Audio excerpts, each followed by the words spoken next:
প্রধানমন্ত্রীকে চিনবে না, চিনে কি পুরো বিশ্বে সাকিবকে চিনে। সাকিব সুন্দরবনের বাঘ না হলেও সাকিব বাংলাদেশের বাঘ। সাকিব সাহসী, সাকিব হিরো, সাকিব অলরাউন্ডার। কি নেই তার ভিতরে? সবকিছু দিয়েই আল্লাহ তাআলা সাকিবকে পৃথিবীতে পাঠিয়েছেন।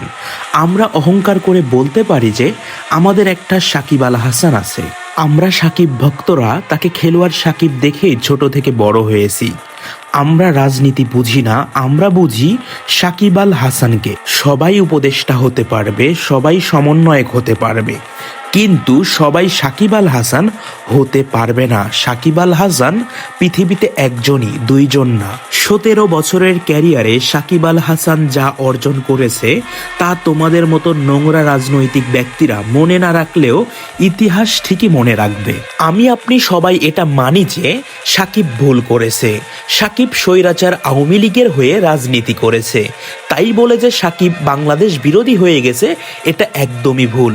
সাকিব হয়তো চেয়েছিল রাজনীতি করে মানুষের পাশে থাকবে, সারাটা জীবন মানুষের সেবা করে যাবে, হয়তো এটাই তার ভুল ছিল। সাকিব আল হাসান পুরো জীবন জুড়ে বাংলাদেশের জন্য খেলেছেন। সাকিব আল হাসানের জন্য আজ পুরো পৃথিবীর মানুষ বাংলাদেশকে চিনে, সাকিব আল হাসানকে চিনে। বাংলাদেশের 18 কোটি মানুষ বুকে হাত রেখে এটা বলতে পারবে যে বাংলাদেশের জান, বাংলাদেশের প্রাণ সাকিব আল হাসান। সাকিব আল হাসানকে নিয়ে বই লিখতে গেলেও লেখা শেষ হবে না। Shakib Al Hasan is a legend and always proud of Bangladesh. You want to go back to Bangladesh? Of course I want to. I'm from Bangladesh. I will go back to Bangladesh.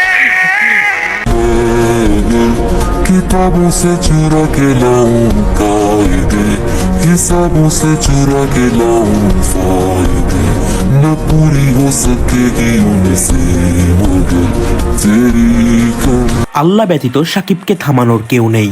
Shakib ভক্তরা বিশ্বাস করে সাকিব বাংলাদেশে একদিন আসবে ইনশাআল্লাহ, আর সেই দিনের অপেক্ষায় কোটি কোটি বাঙালি রয়েছে। ভাই কেন হবে না? না ছিটতেছেন কেন? সাকিবের কেন যাবে না? সাকিবের জন্য যাবে না, কারণটা কি? কারণটা সাকিব যাবে না। বেমানানটা কেন? তুমি তো সাকিব বাংলাদেশের সবচেয়ে বড় ক্রিকেটার। যে সাকিবের জন্য পুরো পৃথিবীর মানুষ বাংলাদেশকে চিনলো, বাংলাদেশ সম্পর্কে জানলো, আজ সেই সাকিবের নাম বাংলাদেশ থেকে মুছে ফেলে দেওয়া হচ্ছে। সাকিবের নাম লেখা জার্সি, ব্যানার, কাগজ নিয়ে স্টেডিয়ামে যাওয়া যাবে না, এটা নাকি কোনো এক চুদলিং পংয়ের নির্দেশ। আর সাকিব ভক্তরা সেই নির্দেশকে দোষেও না। আমরা পেয়েছিলাম একজন সাকিবকে, আর সেই সাকিবকে আমরা হারিয়ে ফেললাম।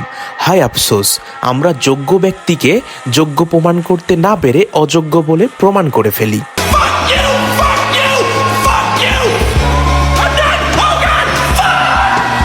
রাজনীতির নোংরা ব্যবস্থার কারণে আমরা আমাদের দেশ থেকে একজন রাজাকে হারিয়ে ফেলেছি, যে রাজার কারণে বিশ্ব আজ বাংলাকে চিনল, আর সেই বাংলার রাজনীতির নোংরা মানুষগুলাই তাকে দেশদ্রোহী বানিয়ে ফেললো।